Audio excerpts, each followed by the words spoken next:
Welcome back to the Millionaire By Morning podcast. We are here with a special guest today. This guest that we have with us today is someone that I was excited about when my producer brought the form to me that we would be interviewing this guy today because on this show, I have presented guests and we have professionals and experts on this show to help all of us learn, to help all of us advance. And this is a guy that can actually help me to advance, to assist you listeners. All right. So I will introduce him now and let you know what he has to offer and is about. We're here today with Rob Greenlee. He is a 2017 Podcast Hall of Fame inductee, and he's globally recognized podcasting and a new media pioneer with 24 plus years of experience shaping digital audio and video publishing, distribution, and monetization. He started podcasting on September 16th, 2004, launching the Web Talk World radio show as a broadcast radio program that became an early podcast. Rob is the founder and owner of TrustFactorLab, a creator consultancy that brings together the Adore creator network and community. His full content portfolio and his leadership work with the Podcast Hall of Fame in partnership with the Passion Struck Network. Trust Factor Lab supports a network distribution partnership spanning Spoken Human, the new media show, Podcast Hall of Fame events, Blubrry podcasting, Spreaker, and Art 19. He hosts the new media show, Spoken Human and Trust Factor, and produces video only YouTube first series, including Behind the EV Wheel and Walk Talk. Rob has also served as a partner creator and consultant to StreamYard, where we are currently broadcasting from, and helping creators and organizations elevate live streaming and video podcast workflows. So this is the guy. This is the podcast guy, and he is here with us today to give us the tools and the tips and the tricks of the trade. So I want to welcome Rob Greenlee to the Millionaire by Morning podcast. Well, Rashad, it's great to join you, and I always enjoy talking about this topic. It's been a big part of my career and my life for, like you said, like almost 25 years, a quarter of a century. It kind of makes me feel old, but I do want to say that I'm always learning too. So this is a rapidly changing media landscape, and it's changed a lot over the last couple of years, more specifically with platforms like YouTube deciding that they're going to get in podcasting's business of sorts. Even though they've been related to podcasting and on a parallel track for most of the existence of YouTube with podcasting too. So there's a long history of both of these platforms of sorts. One is based on open RSS and the other one's more of a closed proprietary platform that we all know as YouTube. Are those are really the two dominant uh, digital content distribution platforms that that exist out there. If you look at podcasting, it really has a huge following, specifically on the audio side, and YouTube on that side is really what's the second largest search engine. So, this landscape is very interesting, and I'm always learning myself. That's why I do so many different shows and try different formats and things like that, is that I want to learn too. I have a lot of experience, but keeping up with the changes and the algorithms and how things are being done now is really almost a full-time job. It is. And And a lot of people just don't have that kind of time to play around with tools and to try different formats and try and find success on YouTube. And it's a challenging time to be a creator, and that's kind of how I'm repositioning my messaging too. Is that we're all creators. Being a podcaster is just part of being a creator. So, it's podcasting is now a part of something bigger. Uh, it doesn't take away from the power of podcasting, but it does help us focus on really the proper way for us to think of ourselves now is we're content creators now. So anyway, that's that's a great place to start, and we can charge forward into getting into the weeds. That's right. That's a great place to start. And I want to get this question out of the way. Normally, we go back to the very beginning. That's normally just the pathway that we take. Yeah, But while we have mentioned the RSS, most people are familiar, right? That they get the concept of just podcasting. So most right. people are just familiar with that. But when you go kind of deep and dive deeper into it, um, the RSS aspect of it and the offer or what YouTube offers. Can you speak a little bit in depth about those definitions, what RSS is, what it provides, and how it Yeah. differentiates from the other aspects? Well, really, RSS is really a technical term to describe the methodology that a typical podcaster would use to distribute their content. It's an XML document that is basically a computer language um, document that is shared with listening platforms. And that document contains all of the metadata, all the text, descriptions, titles, and categories of content, and links to the actual media files. And those media files can be audio or video, but I say most of RSS feeds now are used to deliver audio. But if you go back to the early years of podcasting, people used RSS feeds as a syndication approach. So you could get your content into what what exists today is over 100 podcast listening apps that exist out there globally. And so RSS gives you one document that you can share that updates each time you post a new episode that then gets it out to all these listening apps all at the same time. And so the listener comes in there and they see that new episode listing and they click on it and they play it. When it plays off of the basically off of a link that's inside of that RSS feed. And so that's usually centrally hosted with your podcast hosting platform. So that would be like a Libsyn or a Buzzsprout or a Blubrry or an Art19 or any of these platforms that are designed to host podcasts. Now, what's different about that is that you upload your media file directly to that host, whether it be Libsyn or Buzzsprout or any of those, and that puts the episode in your RSS feed that then goes out to all these other listening platforms. So what's different about YouTube is that YouTube is a complete platform of itself. So you log in and you go into your channel and you upload your audio, in their case, it's a video file. So you upload your video file to YouTube, and it is only on YouTube. So so that's where the proprietary distribution element comes into play here. Is that RSS gives you the ability to syndicate and get your media file out to over 100 different listening apps or platforms.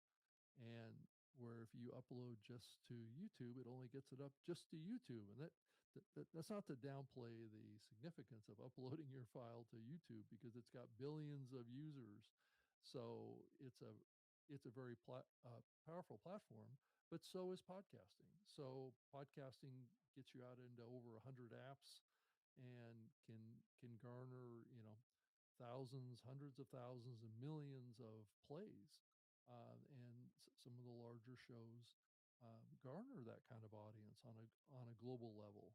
And so the reach of these two methods of distributing content, and that's not even talking about Facebook and LinkedIn and X and these platforms, or Threads, or Blue Sky, or any of these other platforms that can be used to distribute your content as well. But those are more siloed platforms.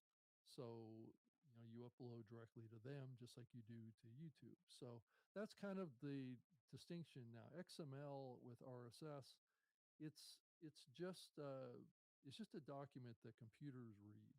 It's not really designed for humans to have any real connection to them. It's just a technical tool that's used to uh, distribute your content to people that want to listen to it. So, Got it. Got it. Understood. Hey, listen, Rob. In 2004, I remember I was in college, yeah, and I was in a group. I wanted to be an entertainer, and I remember the at that moment in time the space of entertainment, the space of radio, and how music was distributed. And I do remember that the internet had came about, MySpace had came about, yep, and people were able to begin to make a name for themselves based on personal branding from the internet. yeah. You, at the moment in time, this was your first podcast. What did that look like in 2004 when you first began? Well, I was a little bit playing around in a different medium, and that medium was called radio. So at the time, 2004, radio was pretty much the dominant audio medium, and that's what I started doing, was creating audio. So I was creating a 1 hour audio program on a variety of topics that were related to the growth and development of the World Wide Web and the internet, which was a very hot topic back in 2004. That was in the time frame of the dot com kind of collapse and reset that the whole industry went through. And it was a time of wonder.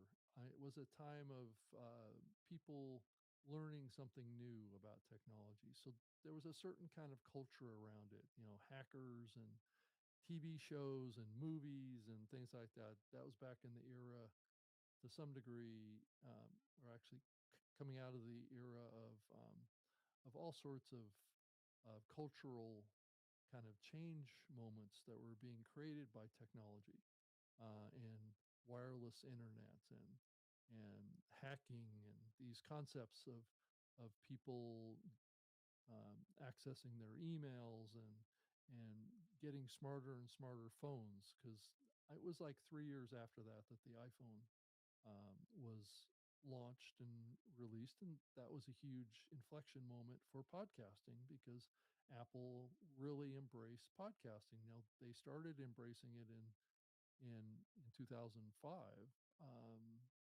It was kind of the latter half of 2005 where they actually added podcasting. And then I spent 7 years working for Microsoft on a very similar platform to the iPod and iTunes called the Zune. Um, that started. I started working at Microsoft in 2008 on the Zune portable media player, which was a device similar to the iPod, and Microsoft built a iTunes like experience. It was called the Zune Marketplace, and we had music and podcasts and all that stuff in it, and so that was that era. And as we kind of came out of that, Microsoft decided to get out of podcasting in 2014, And then I just kind of moved into working other jobs for other podcasting platforms like a PodcastOne. I was their chief technology officer for a year, and that's a large public company now that's focused on podcasting still. So that's kind of the evolution of this for me was kind of starting on the radio, moving increasingly more towards digital. So over the 7 years that I did my radio show, I transitioned from doing it in a radio station live to taking that audio home on a cassette, like a one-sided 45-minute cassette tape. And I would play it into a cassette player, like a $20 cassette player via wire into my computer, and I would create a WAV file, and then I would encode it into an MP3 file, and make a link to that off my website. This was back in 2000. And so that was kind of how I got into all this. It was just one more way that I was making my show available. It was on syndicated radio, it was on XM satellite radio network. Most of my audience came from streaming, and that was how content was delivered.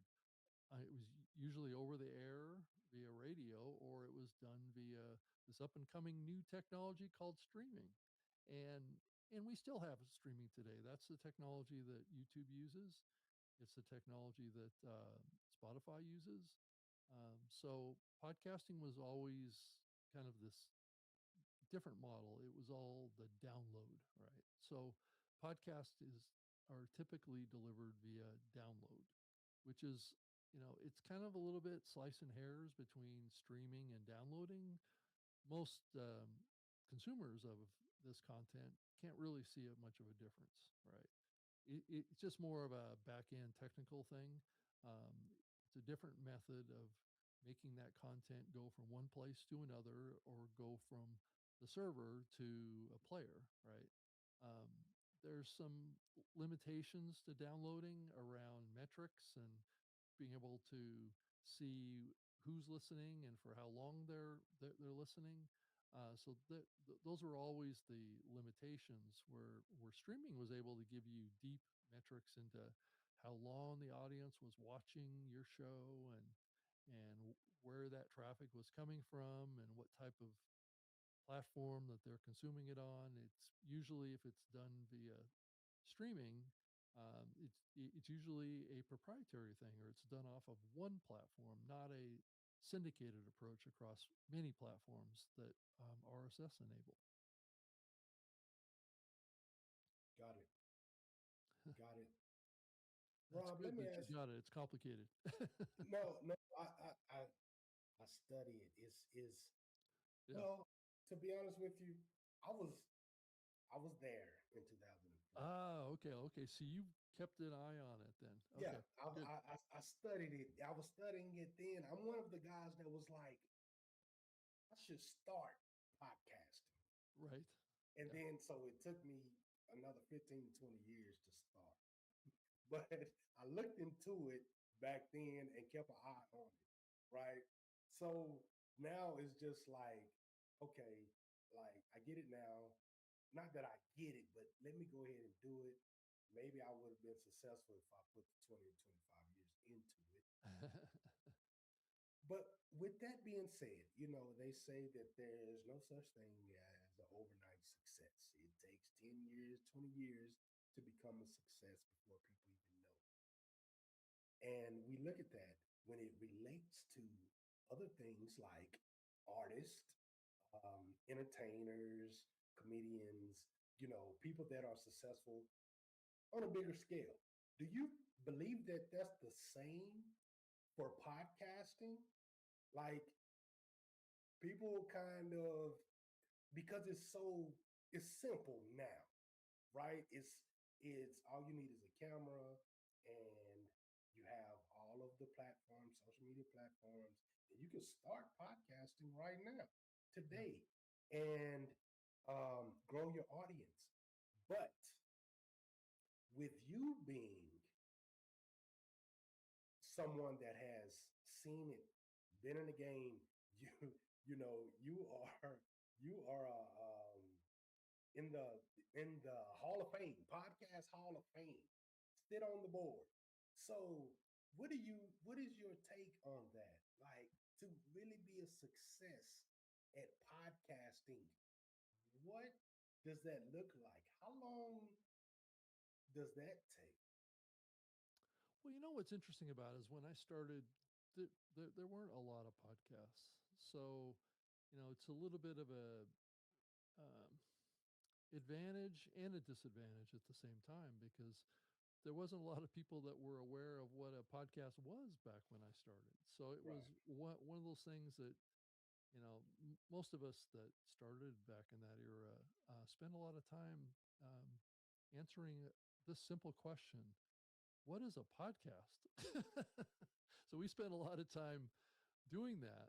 And for probably a good decade or more, a lot of the friends that I have in the medium that started back when I started too will tell you the exact same thing. So this hasn't really been a medium that has followed any kind of a, like a hockey stick type of growth or anything like that. So you kind of have to step back and realize that really starting a podcast is not too much different than starting a company.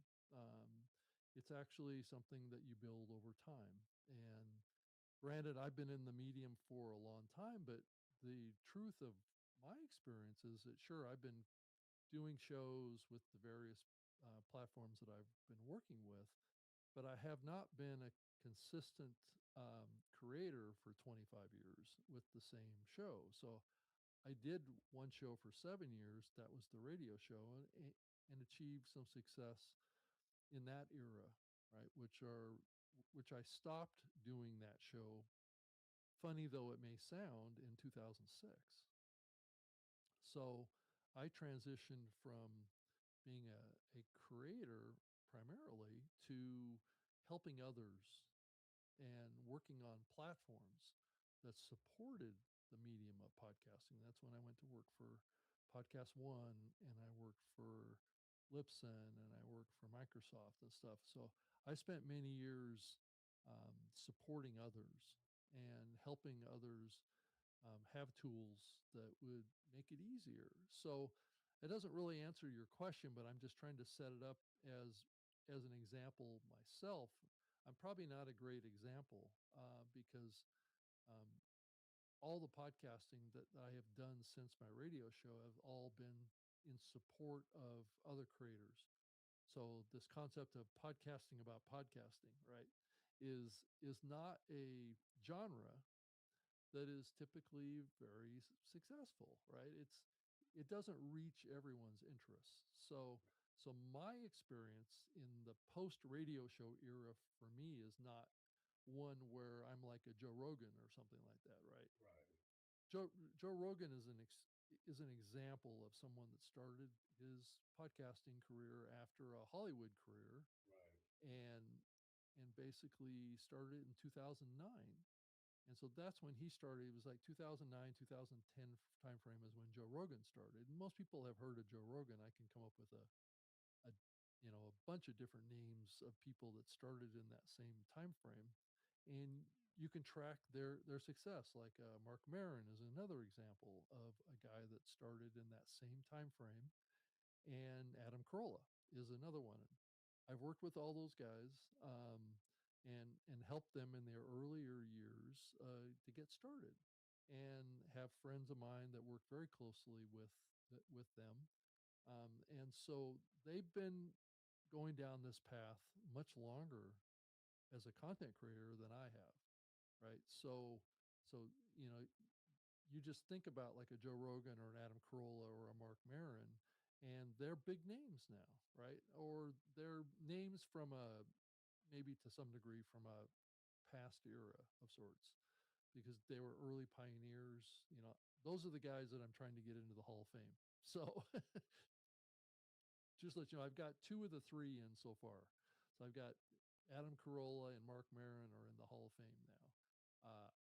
I want to get Joe Rogan in there, but he hasn't yet accepted. So it's it's one of those things. I think people probably think about the Hall of Fame as, well, how do I top that, right? so, Yeah. so does that mean if I get inducted to the Hall of Fame that my career is over? So, it's one of those things that there's some psychology behind it, but that's a good example of what I'm saying. Those guys spent, 10 plus years building their audience, building their Right. reputations, building their trust with audiences.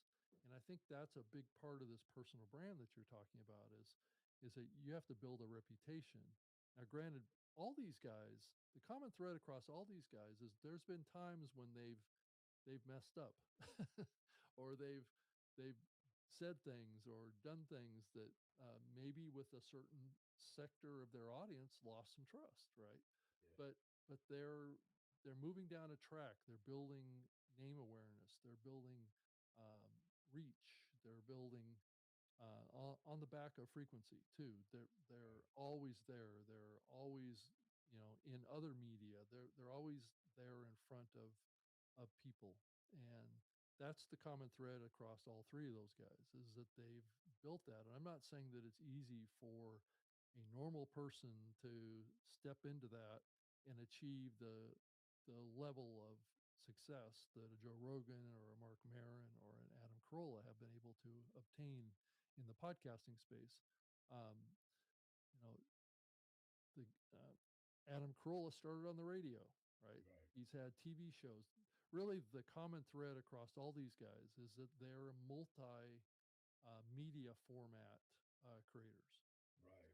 and that in the early years of podcasting was a very powerful characteristic of a successful creator, right? If you look at Joe, he had a TV show, Fear Factor, and you look at Adam Carolla, he had, a couple of TV shows and was a famous stand-up comedian. Hmm. And you look at Mark Maron, he had the Mark Maron show, and so there's a little bit of common thread there that you can learn from, right? Right. And that is being a multi-medium creator. And I think that's the era that we're in now is most of the very successful podcasts out there, they have to be multimedia creators. They can't, and this is where the shift comes from calling yourself a podcaster or calling yourself a creator. And I think that's the trend line here that I hope all of you will take away from this is that if you're going to get in the content business, you gotta really get in the content business, which means that it can involve writing books, it can involve doing webinars, it can involve um, getting on TV, it can involve creating video and audio. Um, it's it's a very challenging landscape now because we have, as an industry, digital industry, we have become the media now. It's Right. the medium that increasing numbers of people trust more than legacy broadcast media now.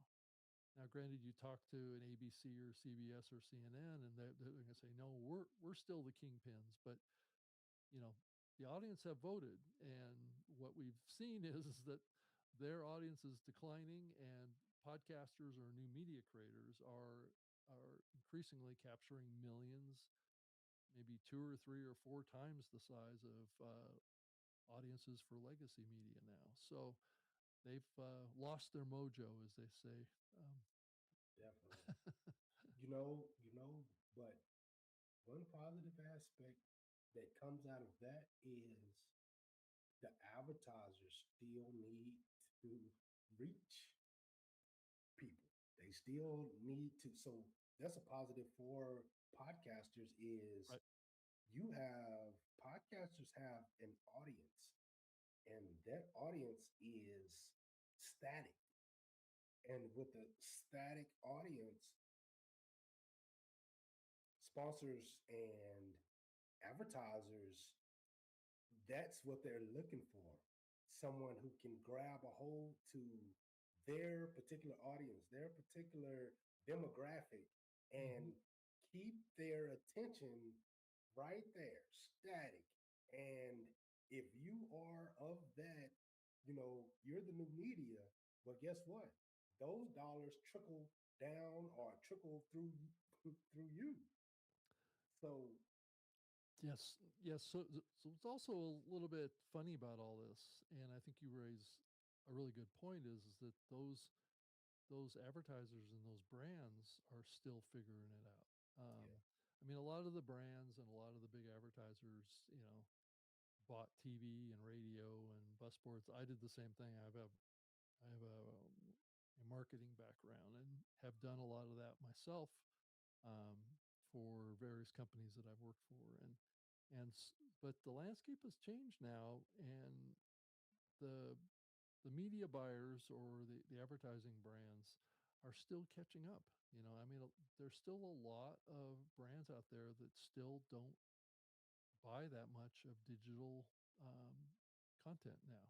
They're still on the television. They're still doing radio. They're still doing that, and it's a struggle in the industry to get people to understand, what the advantages of getting over and advertising on a podcast or advertising on YouTube, or getting brand endorsement deals with, individual content creators. It's a very challenging, place for these brands because they oftentimes have to deal with a lot of different people. Where in the past they only had to really deal with like three or four different channels and Right. maybe a small group of cable channels, and it was a simple buy.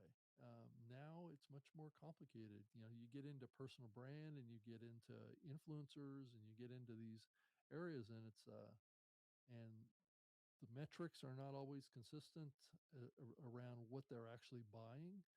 And this is the challenge with podcasting as opposed to YouTube today, is that there's not a lot of overlap quite yet. I know that the advertising industry wants to create some overlap, so a brand can come in and say, this is how I need to evaluate buying, podcasting and YouTube at the same time, right? Buy across all these mediums, but we haven't got there yet.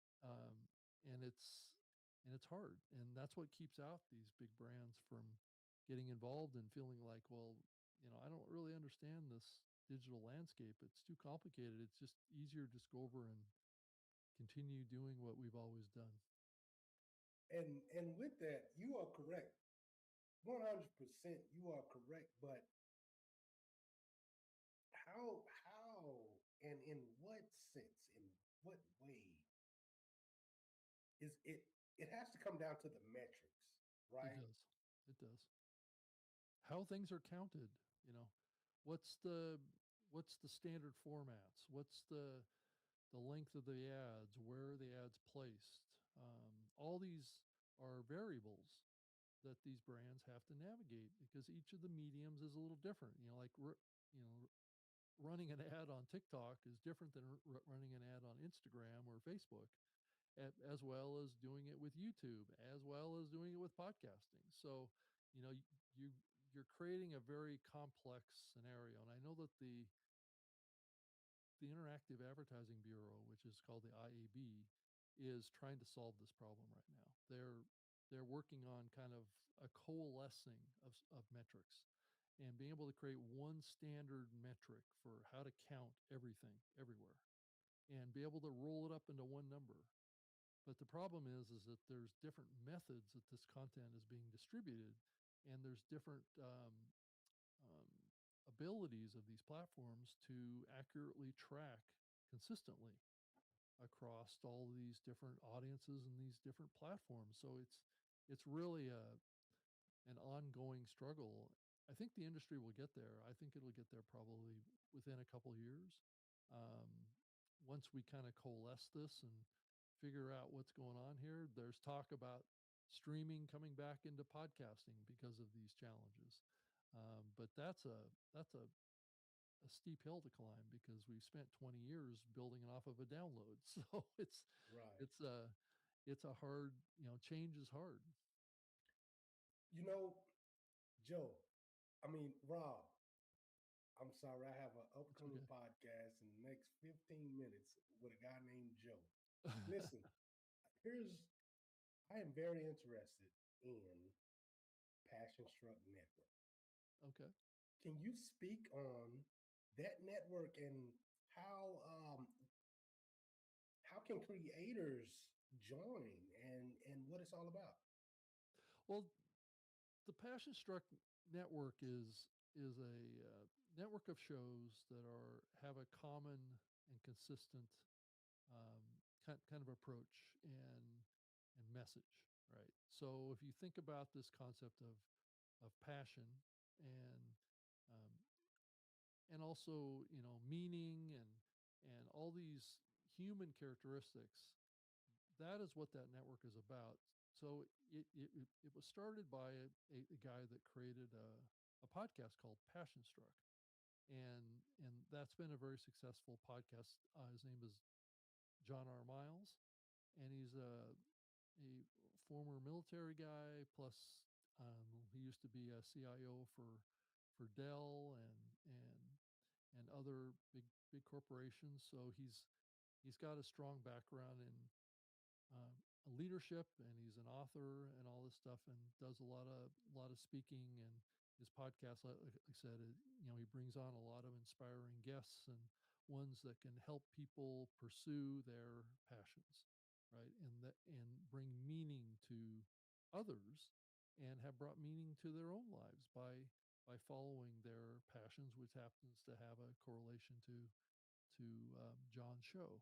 So those are the type of creators that we're creating alliances with to bring into the network, that have a common kind of theme behind them, and that also have reach and scale too. So, that's a those are common characteristics now of successful networks that have a kind of like a common kind of values based approach to all the shows that are part of the network. So it's not a network for everyone. Right. It's a network of shows that have a strong alignment with the values and the mission of the Passion Struck brand.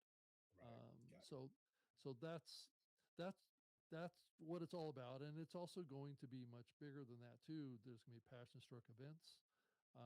That's going to be virtual and in-person events. Plus, there's a speakers bureau. So as we bring on these creators that have alignment with us, we can support them in growing their reach and helping them kind of do other things too. Maybe even write books as well, be a publisher.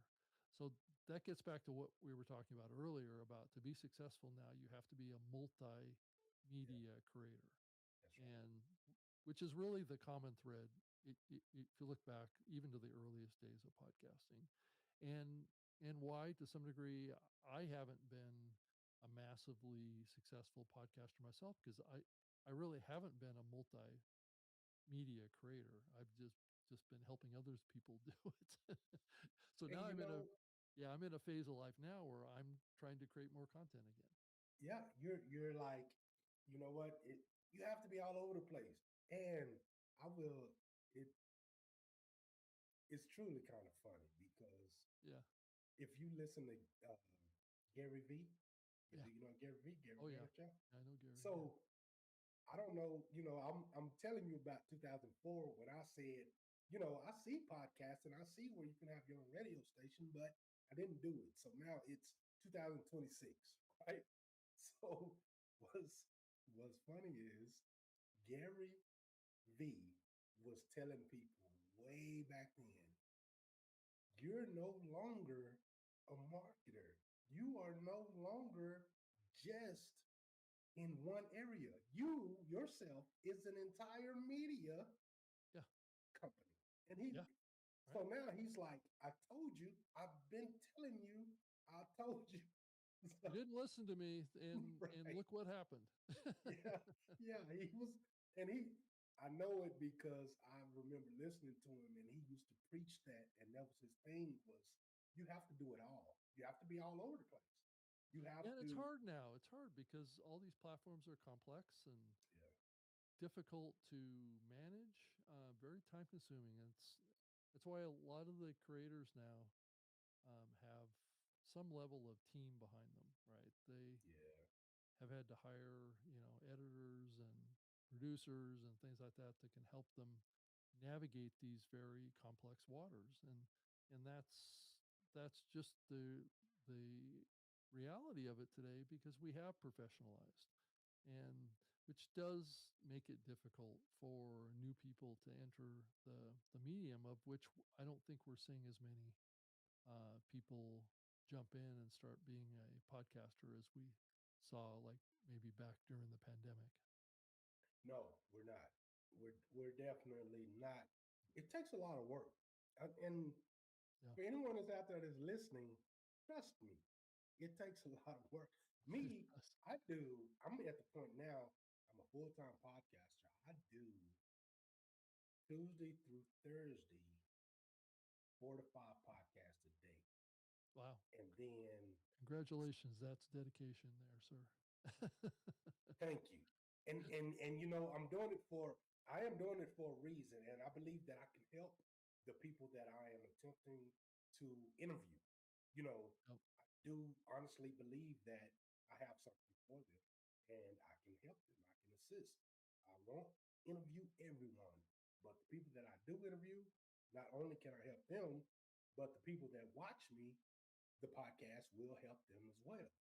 Yep. So in that sense, anyone that's out there is thinking about starting a podcast, I honestly think everyone, it's a networking opportunity, um, and it's a great way to make relationships.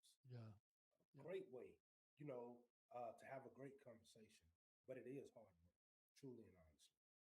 Rob, I want to thank you for coming on. Can you tell anyone that's out here that want to follow you and how to get in touch with you and the Hall of Fame, Podcast Hall of Fame, and the Passion Struck Network? How can they get in touch with you to follow you?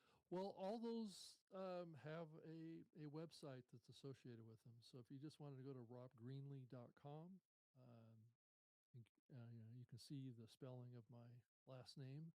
There's a lot of links to a lot of other stuff that I'm doing as well, and then articles that I write about podcasting and the new media landscape. And if you wanted to go see my weekly live show that I do, it's called the New Media Show. It's at newmediashow.com. And that show has been around for about 14 years. So it's a live streaming show on YouTube, LinkedIn, X, uh, and it's also an audio and video podcast. So you can find it in Apple Podcasts as a video as well. So and then if you wanted to go check out the Hall of Fame, it's just at podcasthall.com. And I just inducted another 10 people into the Hall of Fame just last week. So there's a full 2 hour video on the website of the induction ceremony that just happened down in Orlando. And you're welcome to go watch that and kind of do a deep dive into some degree the history of this medium and some of the folks that have had a significant influence on how it's developed. And so that's the power of that. And then the Passion Struck Network it's at passionstrucknetwork.com, and you can go there. It's a fairly new network. So, there's, and we're still building it. So we just have a handful of creators that are involved in the network, but that's going to be growing. So that's the best way to get a hold of me right now. And if you wanted to reach out to me, you're welcome to send me an email, just robgreenlee@gmail.com. And are you on LinkedIn? Uh, oh, I'm also Active? on LinkedIn. Yeah. Mhm. Okay.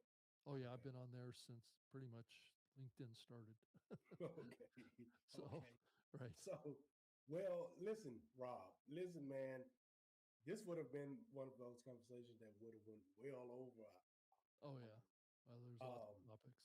Yeah. yeah, man. The Hall of Fame, it's it's um it's a physical. It is in a physical location, not just online, correct?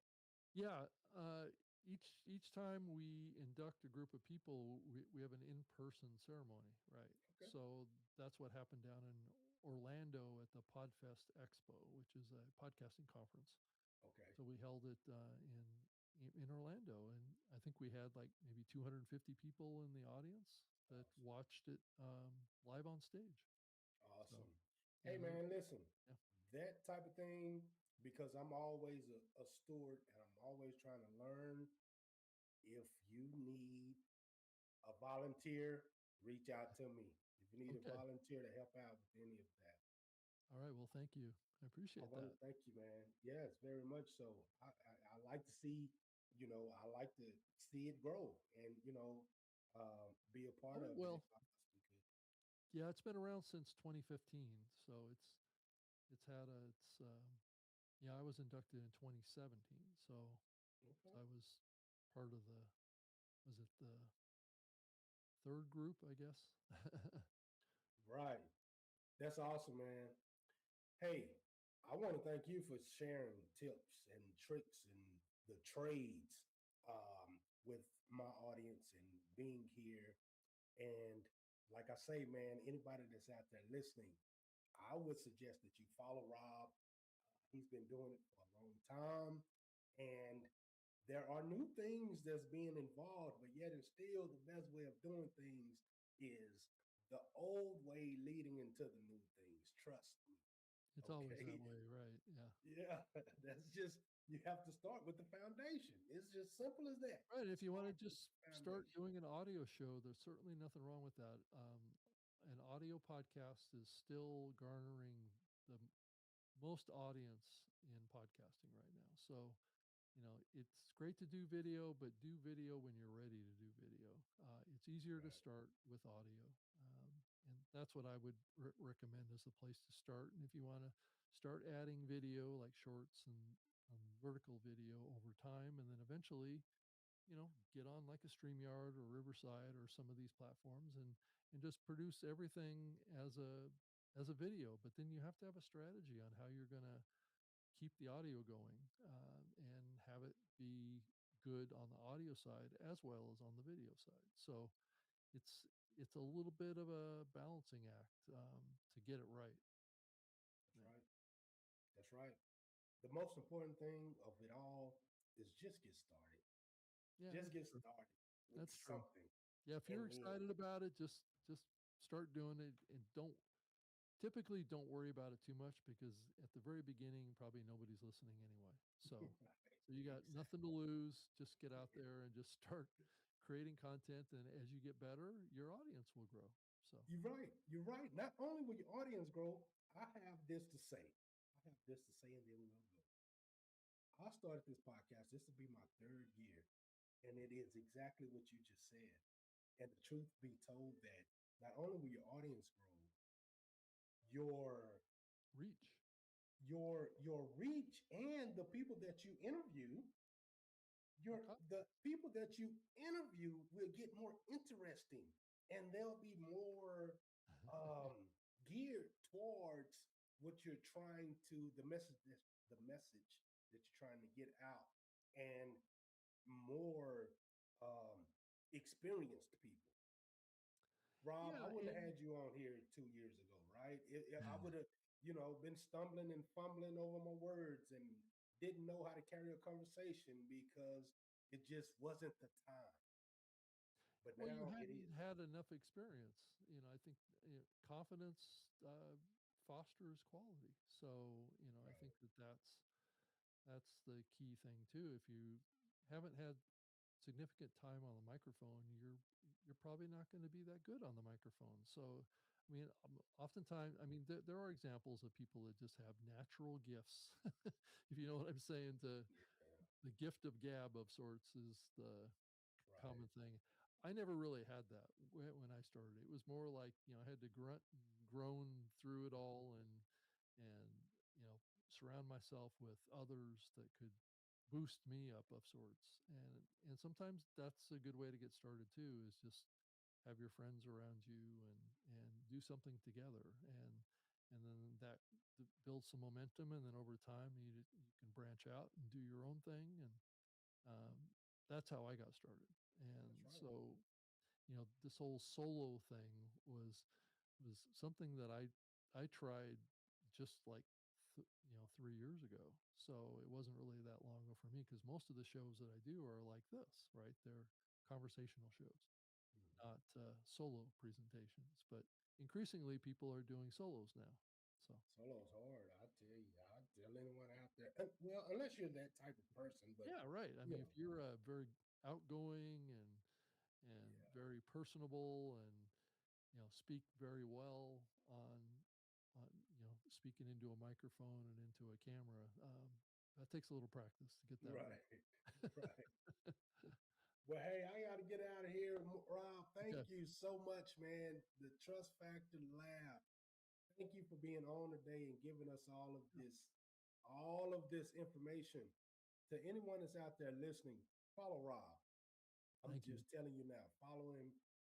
Even if you don't want to do a podcast, follow him Yeah. because he has the experience at media and he's continuing to learn.